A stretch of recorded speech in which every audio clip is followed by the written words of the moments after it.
Le passage de la fonction assise à la fonction de souchage. Le levier le plus important se trouve derrière le sturfer. Le levier Sturf est situé à l'arrière du... plus rigide derrière le siège.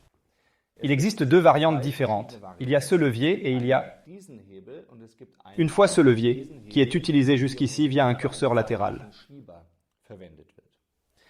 Ce levier, qui n'a pas de curseur latéral ici, en a un en bas, languette métallique qui doit d'abord être tirée vers l'avant, puis le levier est libre. Pour mettre le Sturf en position Sturf, tenez-vous devant le Sturfer debout devant vous, attrapez vos mains autour du siège. Autour, déverrouillez le levier et à ce moment, le Sturfer monte.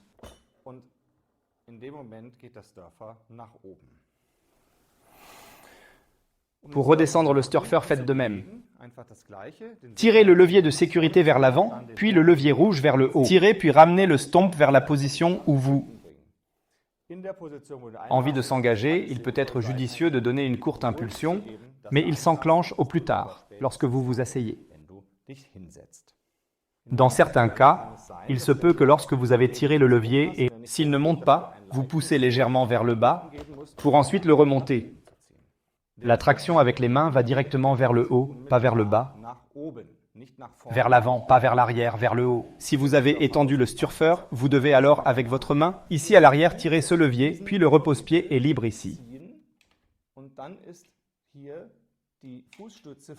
Vous pouvez avancer le repose-pied et vous devez l'ouvrir ici. Posez un pied vers le bas. Vous pouvez alors aligner le Sturfer exactement sur le repose-pied. Il s'enclenche dans la rainure à l'avant ici.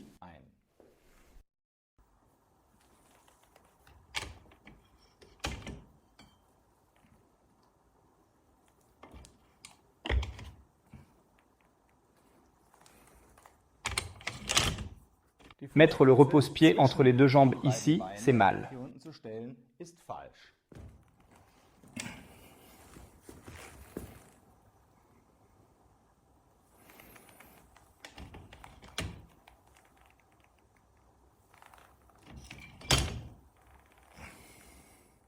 Le repose-pied doit toujours être placé sur un pied. Ensuite, les accoudoirs sont simplement rabattus vers l'arrière pour que vous pouvez entrer du côté du Sturfer et alors l'oppresseur sera là. Attrapé ici d'une main et le noir de l'autre. Le levier s'est levé ici et a mis l'oppresseur en position. Avec une main, on utilise ici la presse à cymbales avec d'autre part sur ce levier. S'il doit monter, le levier est poussé vers le haut. S'il doit descendre, le levier est poussé vers le bas. Dans ce cas, nous voulons relever le presseur pelvien. C'est-à-dire que le levier est poussé vers le haut, puis l'oppresseur s'en va, ajusté facilement vers le haut ici.